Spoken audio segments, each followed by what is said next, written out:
तो मैं आपको बताऊंगी अक्षतर्पण करना कैसे होता है। बेसिकली हमने इसमें क्या करा, ये जो हम पेस्ट लगा रहे हैं ना इसको पूरे में, ये इनका उड़द की दाल का आटा है, हमने लिया है, इसको हमने गूंदा है और इसको हमने मॉर्निंग में जैसे हमें यूज़ करना है, जैसे किसी को थेरेपी देनी है तो हमें कम से कम 5 घंटे पहले इसे प्रिपेयर करना होता है जिससे कि स्टेबल हो जाए, अदरवाइज़ ये चिपकेगा नहीं। तो हमने पेशेंट के चारों तरफ, आँखों के चारों तरफ लगाना है। इस चीज़ का हमें ध्यान रखना है कि ये एक भी पार्टिकल आँख के अंदर ना जाए और ये इस तरीके से होल्ड हो जाए जिससे कि कोई भी घी या जो हम प्रोडक्ट उसमें यूज़ कर रहे हैं वो बाहर ना निकले। ठीक है, तो हमने इनके चारों तरफ से कवर कर लिया है, नोस्ट्रिल पे भी कवर करते हैं जिससे कि कहीं से भी लीकेज ना हो। पेशेंट से बार बार पूछना होता है कि वो कंफर्टेबल है या नहीं है, उसको अनईजीनेस तो नहीं हो रही है और उसकी आँख में कुछ चुभ तो नहीं रहा।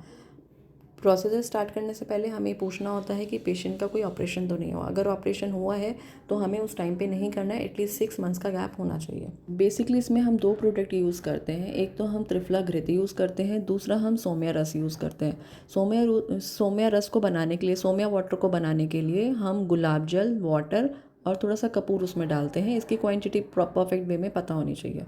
नेक्स्ट इज़, जब हम ये ऑयल, बेसिकली ये जो हम कर रहे हैं ये हम ग्रिस से कर रहे हैं, त्रिफला ग्रिस से।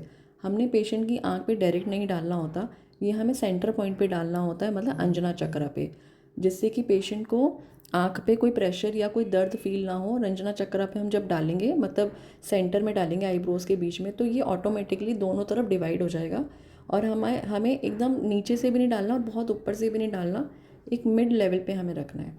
अब हम पेशेंट को बोलेंगे कि आँख को बार बार खोलेंगे। इस वाले प्रोसेस में आँख को खोलना है तो ऊपर और नीचे देखना है, मतलब ओपन एंड क्लोज, आँखों को खोलना है, बंद करना है। फिर हमें राइट साइड भी देखना है, लेफ़्ट साइड भी देखना है, आँखों को खोल करके।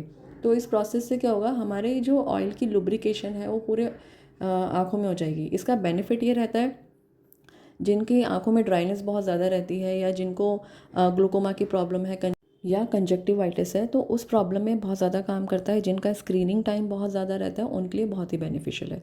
अब हम इसमें क्या करेंगे कि ये हमने कॉटन लिया, साफ़ कॉटन लेना होता है और उसके बाद हमें इसे पूरा क्लीन करना है और इस ऑयल को हम दोबारा यूज़ नहीं करते, इसे हम साइड कर देते हैं। ये प्रोसेस हमें 3 बार रिपीट करना होता है। उसके बाद आटा हटा देंगे और हाथ को इस तरीके से रब करना है और 3 टाइम्स इस तरीके से आँखों पे प्लेस करना है। पेशेंट को प्रिकॉशन लेने हैं इस थेरेपी को कराने के बाद। सन को एक्सपोज नहीं करना, लाइट को एक्सपोज नहीं करना, डायरेक्ट आँखों पर पानी नहीं लगाना, टीवी नहीं देखना और मोबाइल का यूज़ नहीं करना। ये 24 आवर्स का थोड़ा सा प्रिकॉशन होता है। अगर आपको वीडियो अच्छी लगी हो तो आप इसे ज़्यादा से ज़्यादा लोगों को शेयर करें। जिन लोगों को आँखों में प्रॉब्लम रहती है वो इस थेरेपी को सीख करके घर पे भी कर सकते हैं और अपनी आँखों को आगे ठीक कर सकते हैं और ऑपरेशन जैसी प्रॉब्लम से बचा सकते हैं। Bye bye.